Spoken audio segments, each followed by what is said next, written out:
यहाँ पर अब बात करते हैं सोने की चाल की। जैसे कि हम सब जानते हैं कि 70,000 के ऊपर सोना जा चुका है। चांदी की बात करें तो यहाँ पर 81,000 के ऊपर फिलहाल चांदी रिकॉर्ड तेज़ी पर काम कर रही है। बाज़ार में भी अगर हम देखें जो धातु क्षेत्र है, जो मेटल क्षेत्र है, वो भी लगातार कुछ ट्रेडिंग सेशंस हम देख रहे हैं कि चमकता हुआ दिखाई दे रहा है। अगर हम यूएस की इकॉनमी की बात करें तो वहाँ पर काफ़ी अच्छा डेटा आता हुआ दिखाई दे रहा है। भारत में हमने देखा है कि जिस तरह से रेट कट को लेकर अभी भी कोई बदलाव नहीं किया गया है। आने वाले समय में क्या स्थिति बनती हुई दिखाई दे रही है, खासतौर से चांदी की चाल में, और इनकी दोनों की चाल में और अगर तेज़ी बाकी है तो कितनी बाकी है? फिलहाल मुनाफे पे अगर आप बैठे हैं तो आपको क्या करना चाहिए, कहाँ कितने पैसे लगाने चाहिए? तेज़ी बेदम है या तेज़ी और बढ़ जाएगी? खासतौर से अगर डॉलर कमज़ोर होना शुरू हो जाए तो ये तेज़ी कितनी हम बढ़ती हुई देख सकते हैं? बहुत सारे लोग यहाँ पर 1 लाख तक के लेवल्स की भी बात कर रहे हैं जहाँ तक सोने चांदी की बात है। ये क्या छूता हुआ दिखाई देंगे दोनों ही मेटल्स? हम विस्तार से बात करते हैं। Kunal Shah, head commodity research, Nirmal Bang हमारे साथ जुड़ गए हैं। Arnab Pandya, founder Money Edu School हमारे साथ है। जी चंद्रशेखर, कमोडिटी एक्सपर्ट भी हमारे साथ इस खास चर्चा में अब जुड़ चुके हैं। चलिए, तो आप तीनों का स्वागत है हमारी इस खास पेशकश में। और अर्नब जी, सबसे पहले तो समझना चाहेंगे कि जो चाल हमें दिखाई दे रही है सोने चांदी की, उसके पीछे वजह क्या है? देखिए, बहुत सारी बातें जो सामने आती हुई दिखाई दे रही हैं। क्लियरली सोना जो है वो 71,000 के ऊपर जाता हुआ, चांदी 82,000 के ऊपर जाती हुई, और हम देख रहे हैं कि अब की बार ऐसा भी हुआ है कि डॉलर इंडेक्स में मजबूती और सोने में मजबूती एक साथ चल रही है, जबकि इनकी चाल हमेशा विपरीत होती है। यूएस की इकॉनमी की हम बात करें तो सभी डेटा जो आता हुआ दिखाई दे रहा है वो डॉलर इंडेक्स को केवल मजबूती ही दिखाई दे रहा है। रेट कट की आशंका को लेकर हमने देखा था कि सोने की चाल में जो है उछाल आया था। अब डॉलर इंडेक्स की चाल अगर बहुत ज़्यादा समय तक मजबूत नहीं रहेगी, क्योंकि इन्फ्लेशन डेटा का हमें इंतज़ार भी रहने वाला है, अगर डॉलर इंडेक्स पस्त हो जाता है या थोड़ी भी कमी आती है तो एक बार फिर से हम सोने को ऊपर जाता हुआ देखेंगे। तो ओवरऑल जो समीकरण बनते हुए दिखाई दे रहे हैं वो सभी जो हैं सोने और चांदी में जो है तेज़ी की ओर ही इशारा करते हुए दिखाई दे रहे हैं। क्या ये कहना सही होगा? देखिए, आज की तारीख में जो दुनिया में चल रहा है उसमें काफी सारे फैक्टर्स एक साथ काम कर रहे हैं। तो एक साइड आपको सभी इकोनॉमिक फैक्टर्स दिखाई देंगे और दूसरी साइड एक जो जियोपॉलिटिकल टेंशंस है, खास करके मिडिल ईस्ट में, और जहां पर नॉट ओनली इजराइल और गाजा में जो चल रहा है, उसके अलावा अब जो रिसेंटली सीरिया में ईरानियन एम्बेसी पर जो अटैक इजराइल ने किया था, उससे आशंका भी है कि शायद ये जो युद्ध चल रहा है, एक साइड लेबनान बॉर्डर पे, एक साइड गाजा स्ट्रिप में, तो ये अगर फैल जाता है तो उससे ओवरऑल अनसर्टेनिटी और रिस्क बढ़ जाएगा। तो एक ये बड़ा फैक्टर है जो गोल्ड को मदद कर रहा है। इसके अलावा नॉर्मली जब आप इकोनॉमी में, खास करके यूएस इकोनॉमी में, जब हम रेट कट्स की बात करते हैं और वो आता है तब डॉलर मजबूत होता है। लेकिन इस बार हमने देखा था कि जब एक्चुअली इंटरेस्ट रेट्स बढ़ रहे थे तब भी डॉलर ने अपने ट्रेडिशनल मोड ऑफ मूवमेंट के विपरीत एक रिएक्शन दिखाया था। यानी कि जब वो इंटरेस्ट रेट्स बढ़ रहे थे, वो डॉलर जो गोल्ड है वो गिरा नहीं था बहुत। तो अब आज की तारीख में जो हम देख रहे हैं कि इन एंटिसिपेशन भी एक रैली हो रही है कि आगे जाते हुए ओवरऑल यूएस इकोनॉमी में रेट कट्स आएंगे। इसके अलावा अगर आप देखें तो जो इन्वेस्टमेंट डिमांड है वो एक्चुअली दुनिया में नहीं है, इसीलिए ये एक सरप्राइजिंग फैक्टर। नॉर्मली हम देखते हैं कि इन्वेस्टमेंट डिमांड जो ईटीएफ के माध्यम से आती है वहां से डिमांड बढ़ती है, लेकिन आज के तारीख में वो नहीं है। लेकिन उसको बैलेंस करते हुए central banks across the world बड़ी मात्रा में गोल्ड खरीद रहे हैं, तो डिमांड वहां से आ रही है। तो इसीलिए ये जो सेंट्रल बैंक्स की बाइंग है वो भी एक फैक्टर है जो गोल्ड प्राइसेस को आज ऊपर की तरफ ले जा रहा है। और इसीलिए आप देख रहे हैं कि एक के बाद एक गोल्ड नए शिखर पर, खास करके पहले इंटरनेशनल बाजार में, इंटरनेशनल भाव में, और उसके चलते हुए इंडियन मार्केट्स में भी ये नई ऊंचाइयों को छू रहा है। साथ जी चंद्रशेखर और कुणाल भी जुड़ गए हैं। आप दोनों का भी स्वागत है इस खास पेशकश में। चंद्रशेखर सर, काफ़ी कुछ यहाँ पे समझा दिया है वैसे अर्नब जी ने, लेकिन आपके एनालिसिस भी जानना बहुत ज़रूरी है, क्योंकि लगातार आप इस कमोडिटी पर बोलते आए हैं, ट्रैक करते आए हैं। लेवल्स के हिसाब से 1 लाख तक हम कब तक पहुँचता हुआ देख रहे हैं सोने चांदी दोनों को? चंद्रशेखर सर, आपको मेरी आवाज आ रही है?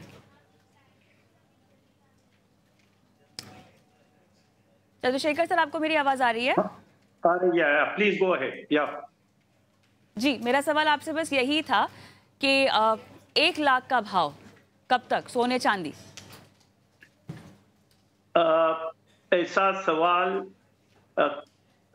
मैं जवाब नहीं देता, क्योंकि अभी भी जो भाव चल रहा है 70,000 से ज्यादा भारत में, और विश्व बाजार में लगभग $2,300 या उससे जरा सा कम भाव जो चल रहा है, ये मेरा अनुमान में काफी एग्जैजरेटेड प्राइस मूवमेंट है।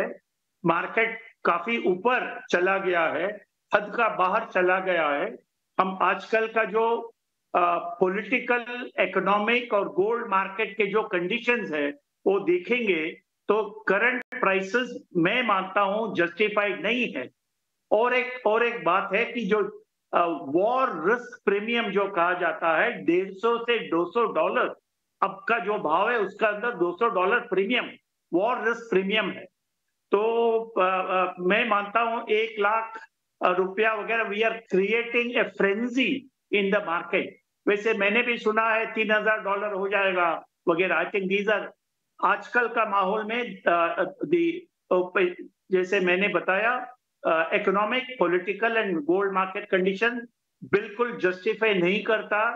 मैं मानता हूं शॉर्ट टर्म में if there is a change in price direction for gold, वो तो शायद डाउनसाइड में होगा, करेक्शन आएगा रादर देन अपसाइड। इसके कई कारण है। एक है रेट कट एक्सपेक्टेशन। सब लोग बोल रहे थे जनवरी में कि मार्च से रेट कट होगा। मैंने आपका शो में भी बताया था कि मार्च में होगा नहीं।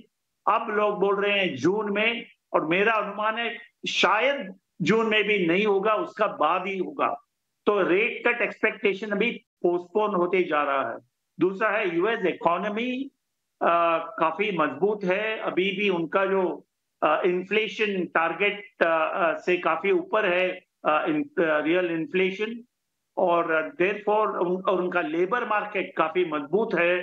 तो गोल्ड का जो सपोर्टिव फैक्टर्स जो प्ले कर रहे हैं आजकल, जो जियोपॉलिटिकल रिस्क्स है, इंटरेस्ट रेट कट एक्सपेक्टेशन है, सेंट्रल बैंक बाइंग है, और खास करके बहुत बड़े पैमाने में स्पेकुलेटिव कैपिटल मार्केट में आ चुका है। तो ये सबके वजह से बड़ा उछाल मिला है। मगर इससे ज्यादा मैं बड़ा अपसाइड नहीं देख रहा हूं। जैसे कि मैंने बताया, कोई मार्केट में डायरेक्शनल चेंज आएगा तो it will be to the downside. I will not be surprised $100, $125 तक भी भाव कम होगा, तो मेरे लिए तो आश्चर्य की बात नहीं है वो। मुझे कुणाल का भी मत लेना होगा इसके ऊपर। कुणाल, आपका क्या मत है? और जो भी हम तेज़ी फिलहाल देख रहे हैं वो काफ़ी क्षणिक है और फिसलती हुई दिखाई देगी हमें बहुत जल्दी। क्या आप ये मानते हैं कुणाल? जी हाँ, मेरा व्यू ऐसा है गोल्ड को लेके। Hello, Audible? सो मेरा मानना ऐसा है कि गोल्ड के जो फंडामेंटल है वो तेजी के ही थे, और ये जो हमने प्राइस राइज देखी है, steep price rise, this is mainly due to the geopolitical and interest rate cut का एक्सपेक्टेशन डिस्काउंट हो चुका है। सो नियर टर्म में मेरा मानना भी ऐसा है कि $2410 के आसपास गोल्ड कहाँ भी एक बार शॉर्ट टर्म में पीक आउट होना चाहिए, बिकॉज जितने भी दूसरे लैगिंग इंडिकेटर है वो इंडिकेट कर रहे हैं कि at this levels to get a incremental demand is very difficult. So आज समझो गोल्ड पहुंच गया है 72,000। सो 72,000 से उसको बढ़ने के लिए 75, 77 पे जाने के लिए एक इंक्रीमेंटल डिमांड आनी चाहिए। तो वो इंक्रीमेंटल डिमांड आने के नियर टर्म में फैक्टर नहीं है। मैं जरा भी मंदी में नहीं हूं, मेरा ध्यान जरा भी मंदी का नहीं है। पर जैसे चंद्रशेखर जी ने कहा, मैं अग्री करता हूं, शॉर्ट टर्म में ड्यू टू एनी रीजंस, कल का इन्फ्लेशन का डेटा है या कोई भी रीजंस आ जाएंगे, पर $2410 के आसपास एक बार मुझे लग रहा है कि ये शॉर्ट टर्म में पीक आउट होके $100-125 का करेक्शन दिखा सकता है। सो मैं भी बहुत ज्यादा मौजूदा स्तरों से तेजी में नहीं हूं, मुझे लग रहा है, और 500,000 रुपया बढ़ सकता है, उसको कैपिटलाइज करना नहीं चाहिए। और नीचे में फिर से जब यही आपको गोल्ड अराउंड 69,000 68,500 के आसपास जब मिलता है, तो फिर से धीरे धीरे लॉन्ग पोजीशन बिल्टअप करना आप चालू कर सकते हैं। बट नियर टर्म में definitely doesn't look any lucrative नहीं नजर आ रहा है लॉन्ग पोजीशन लेने के लिए। तो गुनाल, आप ये कह रहे हैं कि फिलहाल 500,000 तक की हमें और तेजी दिखाई दे सकती है, लेकिन जब अब तो कमजोर होना शुरू होगा या करेक्शन आएगा तो वो 68 या 69,000 के आसपास ही हम देखेंगे करेक्शन आता हुआ, या उसके भी नीचे जा सकता है, या उतने तक ही सीमित रहेगा, ये उसका लो रेजिस्टेंस बैंड होगा? Dollars when you take, so in percentage term हम बात करेंगे तो हम लोग बात कर रहे हैं 5% की। सो $100 to $120 5% की करेक्शन अगर लेते हैं हम 4 से 5, तो 2-2,500 रुपये मैक्सिमम नीचे आ सकता है।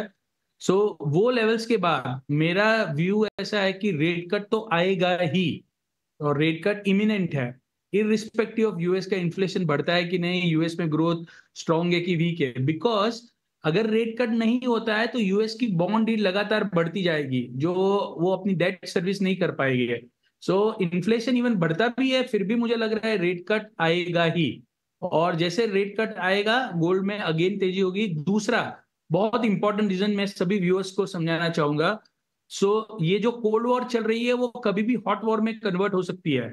सो धीरे धीरे अब अगर आप देखेंगे, started with Russia Ukraine, then China Taiwan की बातें चलने लगी, फिर हमास और इजराइल के बीच में देखा, वो लेबनान, सीरिया, सब धीरे धीरे, ईरान, सब धीरे धीरे इन्वॉल्व हो रहे हैं। चाइना, रशिया, ईरान एक साइड पे है, और एक साइड पे नेटो अलाइज है, एक साइड पे इजराइल है। सो ये जो माहौल है, अगर आप हिस्ट्री स्टडी करते हो तो ये ऐसा माहौल है कि वॉर, ये जो कोल्ड वॉर है, अभी तक कोई बड़ी वॉर नहीं हुई है, बट अगर रशिया फिर से कोई बड़ा अटैक करता है यूक्रेन के ऊपर, या फिर ईरान इजराइल के ऊपर कहीं ना कहीं रिटेलिएट करता है, इजराइल रिवर्ट बैक करता है, तो ये सडनली छोटी वॉर में से बड़ी वॉर हो सकती है।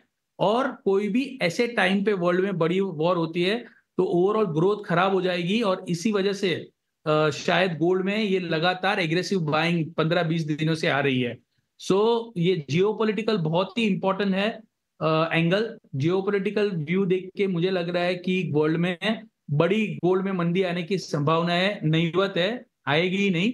छोटे मोटे करेक्शन आते रहेंगे, उसमें आप जहां भी कंफर्टेबल है बने रहिए गोल्ड में। गोल्ड स्ट्रेटेजिक इन्वेस्टमेंट है, जो मैं लगातार 3-4 साल से आपके शो में भी कहता हूं, ओवरऑल भी कहते रहा हूं, और मुझे लग रहा है कि इररिस्पेक्टिव ऑफ रिटर्न गोल्ड आपको आपके पोर्टफोलियो में रखना ही चाहिए। 68 में लिया, 67 में लिया, 69 में लिया, कोई इंपॉर्टेंट नहीं है, आप लेके उसको छोड़ दो और आपको रिटर्न निवेश देता के ही रहने लिहाज से वाला है लेना आने वाले। बहुत जरूरी है, लेकिन आपने काफी पते की बात कही कि यहाँ पे छोटा मोटा करेक्शन हम आता हुआ देखेंगे। आपसे हम लेवल्स भी जानना चाहेंगे, अगर किसी को शॉर्ट टर्म कुछ प्ले भी करना है, और साथ ही रणनीति भी क्या करनी चाहिए वो भी जानेंगे अर्नव जी से। लेकिन एक चांदी पर भी हम बात कर लेते हैं। और चंद्रशेखर सर, चांदी इंडस्ट्रियल मेटल भी है, ठीक है। अब क्योंकि आप सभी एक ही मत, मुझे लग रहा है कि एनालाइज करके यहाँ पे समझा रहे हैं कि हमें हो सकता है नियर टर्म में थोड़ी, शॉर्ट टर्म में थोड़ा सा उछाल देखें, लेकिन ओवरऑल आउटलुक इतना बहुत ज़्यादा तेज़ी का नहीं है। चांदी में भी क्या यही ट्रेंड फॉलो होने वाला है? इंडस्ट्रियल मेटल है, बेस मेटल्स में हम देख रहे हैं तेजी है, तो क्या सोने के मुकाबले चांदी में तेजी की रफ्तार जो है वो जारी रहेगी, बरकरार रहेगी? चांदी आउट परफॉर्म करेगा सोने को, अभी भी आउट परफॉर्म कर रहा है, क्योंकि जैसे कि आपने बताया, चांदी न केवल प्रेशियस मेटल है, वो इंडस्ट्रियल मेटल भी है, और आगे जाकर के उसका डिमांड बढ़ने का संभावना है। खास करके हम जब एनर्जी ट्रांजिशन का बात करते हैं तो चांदी का डिमांड बढ़ेगा, तो चांदी विल आउट परफॉर्म गोल्ड, इसमें कोई शक है ही नहीं। और इवन जब भी गोल्ड में करेक्शन आता है, और मैं मानता हूं शॉर्ट टर्म में तो जरूर आएगा, तो उसका बहुत बड़ा असर हमें चांदी में नहीं दिखाई देगा because of the demand factors. And खास करके चांदी मार्केट काफी डेफिसिट में, ग्लोबल सिल्वर मार्केट डेफिसिट में चल रहा है, तो उसका भी वो भी एक कारण है फॉर अभी जो भाव बढ़ गया है, that also adds to the bullish sentiment. मैं एक खास बात मुझे एक कहना है कि गोल्ड में जब भाव ऊपर जाता है, हमारा भारतवर्ष जैसे प्राइस सेंसिटिव मार्केट में हम देख रहे हैं कि there will be demand destruction. अभी भी हम देख रहे हैं कि डिमांड कम होते जा रहा है और स्क्रैप सेल बढ़ते जा रहा है। देयरफॉर लोगों का आई एम सॉरी उम्मीद होता है कि गोल्ड का भाव शायद कम हो सकता है, मगर जहां स्पेकुलेटिव कैपिटल बहुत ज्यादा ही अंदर आ जाता है, पूंजी निवेश हो जाता है स्पेकुलेटिव कैपिटल का, तो उसमें फिर करेक्शन काफी इतना जल्दी नहीं होगा। तो physical speculative capital will define physical market, that is the point. And therefore मगर एट सम स्टेज कहीं ना कहीं fundamental will start catching up as far as gold is concern. ऐसा नहीं कि gold will keep on rising forever, नहीं होगा ऐसा। अर्नब जी, अब थोड़ा सा हम स्ट्रैटेजीज पूछें उससे पहले थोड़ा सा पोर्टफोलियो में, अब क्योंकि लॉन्ग टर्म भी अगर लोग खेलना चाहें तो कैसे खेलना चाहिए, शॉर्ट टर्म अगर किसी को फिलहाल मुनाफा होता हुआ दिखाई दे रहा है तो बुक कर लेना चाहिए, कितना बुक कर लेना चाहिए। साथ ही हम देख रहे हैं कि म्यूचुअल फंड्स के लिहाज से अगर किसी को पैसे भी लगाने हो तो आप गोल्ड फंड वगैरह चीज़ें ले सकते हैं। मल्टी एसेट एलोकेशन फंड्स को लेकर क्या रणनीति अगर किसी को अपनानी हो इस एसेट क्लास में एक्सपोजर के लिहाज से, क्या आपके पास स्ट्रैटेजी हो? सॉवरेन गोल्ड बॉन्ड भी हैं आपके पास, निवेश का ही नज़रिया है, तो निवेश के नज़रिए में एक तो लॉन्ग टर्म स्ट्रैटेजी और शॉर्ट टर्म में अगर किसी को बहुत मुनाफा होता हुआ दिखाई दे रहा है तो अगर रीबैलेंस करना हो तो क्या करें? देखिए, as a long term strategy gold तो आपके पोर्टफोलियो का एक हिस्सा होना चाहिए। हम कहते हैं कि 7 से 10% तक अगर आप इस प्रेशियस मेटल्स में आप एक्सपोजर रखते हैं तो वो पोर्टफोलियो के को एक अच्छा और आइडियल डाइवर्सिफिकेशन भी देता है। और ये आपको पता चलेगा कि गोल्ड जैसा एक्सपोजर आपके पोर्टफोलियो में क्या इम्पैक्ट करता है। अगर आपने मान लीजिए कि गोल्ड का एक्सपोजर आपके पोर्टफोलियो में है तो इंडियन रिटर्न टर्म्स में पिछले 1 साल में अगर आपके पास कोई गोल्ड फंड रहता या प्राइस को आप देखें तो अराउंड 13% एवरेज गोल्ड फंड्स ने रिटर्न दिया हुआ है 1 साल में। इसके सामने अगर आप देखें तो जो इक्विटी फंड्स है उसमें large cap funds, flexi cap funds, उनका रिटर्न 42 से 44% तक है और स्मॉल एंड मिड कैप का 55 से 57% तक। तो आपने यहाँ पर 1 साल में आपको ऐसा दिखाई दे रहा है कि इक्विटीज ने बहुत बड़ी तरह से आउट परफॉर्म किया है गोल्ड को। लेकिन जब आप 5 साल का कंपाउंडेड रिटर्न देखें तो 5 साल में लार्ज कैप फंड्स और फ्लेक्सी कैप फंड्स वो दोनों ने on an average 16% compounded return दिया है, जो रिटर्न गोल्ड ने भी 16% दिया है। तो ये बात आपको दर्शाता है कि आपको अगर इट्स लाइकली कि गोल्ड एक बड़ा आपको शायद रिटर्न इन परसेंटेज टर्म्स न दिखाई दे, लेकिन जो कंसिस्टेंसी इसमें आती है, क्योंकि गोल्ड का जो इम्पैक्ट होता है प्राइसेस में इंडिया में वो नॉट ओनली इंटरनेशनल प्राइसेस पे आधारित है लेकिन एक्सचेंज रेट मूवमेंट्स का भी असर यहाँ दिखता है। तो over a longer period of time आपको गोल्ड में जो कंसिस्टेंट रिटर्न दिखाई दे रहा है उससे आपके ओवरऑल पोर्टफोलियो में अच्छा अगर आपने एक्सपोजर लिया हुआ है तो वो एक ओवरऑल पोर्टफोलियो रिटर्न को बूस्ट करता है। ये एक बहुत बड़ी बात छोटे निवेशक को समझनी की है। अगर आप लॉन्ग टर्म के लिए निवेश करना चाहते हैं तो ऑब्वियसली सॉवरेन गोल्ड बॉन्ड्स एक बहुत अच्छा विकल्प है क्योंकि वहां पर आपको 2.5% का एडिशनल इंटरेस्ट मिलता है। लेकिन वहां पर तकलीफ थोड़ी ये है कि नए नए इश्यूज आने में अब वक्त लगता है, तो जब आप चाहे तब शायद उस समय कोई नया इश्यू ना हो तो आपके पास वहां विकल्प ये रहता है कि आप सेकेंडरी मार्केट से दूसरे इन्वेस्टर्स जो सिर्फ प्राइस मूवमेंट के लिए शॉर्ट टू मीडियम टर्म में निवेश करना चाहते हैं उनके लिए गोल्ड एक्सचेंज ट्रेडेड फंड्स है, गोल्ड सेविंग्स फंड है। ये दोनों फंड्स आपको प्योर गोल्ड एक्सपोजर देगा, यानी कि इसमें कोई एडिशनल एक्सपोजर नहीं आता कोई दूसरे एसेट क्लास का। और वो निवेशक जो है जो अपने पोर्टफोलियो में लॉन्ग टर्म के लिए गोल्ड को शामिल करना चाहते हैं लेकिन उनके पास बड़ी रकम नहीं, उनके लिए एक मल्टी एसेट एक अच्छा ऑप्शन है, क्योंकि अनलाइक नॉर्मल दूसरे इन्वेस्टमेंट्स जहां पर आपको हर साल पोर्टफोलियो को देख के रीबैलेंसिंग करना पड़ेगा, मल्टी एसेट फंड में जो आपका एक्सपोजर है वहां पर इंटरनली फंड मैनेजर ही सभी एसेट क्लास के बीच में रीबैलेंस करता है according to their views on various asset classes. तो ये आपके सामने विकल्प है, जिस प्रकार से आपकी जरूरत हो उस प्रकार से आप निवेश कर सकते हैं। कुणाल के पास मैं जाती हूँ, क्योंकि कुणाल आपको अभी स्ट्रैटेजीज बतानी है और साथ ही चंद्रशेखर सर ने भी चांदी को लेकर अपनी रणनीति बताई और अपना आकलन दिया कि वो सोने को भी मात देगी जहाँ तक तेज़ी की बात है। तो कुणाल, आपके मुताबिक किस तरह की चाल चांदी की रह सकती है? और उसके बाद मैं आपसे सवाल पूछूंगी फिर से, जहाँ पर लेवल्स एक शॉर्ट टर्म के प्ले के लिहाज से समझना चाहेंगे। लेकिन चांदी में आपका क्या व्यू बनता है, क्या क्या आप ट्रिगर्स बता रहे हैं? जी, फंडामेंटली चांदी गोल्ड से भी बेटर है demand supply point of view से, क्योंकि सिल्वर में पिछले 2 साल से डिमांड और सप्लाई के बीच में 12.5% का गैप है। So demand is higher by 12.5% as compare to the supply. So 2 साल से जब सिल्वर का कैरी फॉरवर्ड स्टॉक जो आता है, it is showing a sharp withdrawal. दूसरा, सिल्वर, जिंक और लेड, सिल्वर का जो प्रोडक्शन है 50% of the silver mining comes from the secondary mining, and that is from zinc and lead mine. Prices of zinc and lead from last 1.5 year have remained to a depressed levels. तो वहां से कोई mining growth नहीं हुआ है। सो supply side कमजोर है। Primary silver का प्रोडक्शन थोड़ा बहुत स्टेबल है, पर ओवरऑल सिल्वर की मार्केट डेफिसिट में चल रही है 2 साल से। सेकेंड, चाइना और पूरे वर्ल्ड में रिन्यूएबल एनर्जी पे फोकस है, उसमें solar is going to be one of the most important source of energy. तो सोलर की जो फोटोवोल्टेइक पैनल्स है, इसमें इसका जो ग्रोथ है डिमांड में, वो एक्सपोनेंशियली डबल डिजिट ग्रोथ पे बढ़ रहा है। सो डिमांड बढ़ रही है और सप्लाई कमजोर है, तो सिल्वर के प्राइसेस धीरे धीरे 85, 95, 1 लाख रुपीस तक जा सकते हैं। नीचे में 77, 76 का फ्लोर हो गया है, but overall first target 85, second target 92, third target 1 lakh rupees. ऐसा आप समझ के धीरे धीरे सिल्वर में भी निवेश कीजिए, आपको बहुत अच्छा रिटर्न मिलेगा।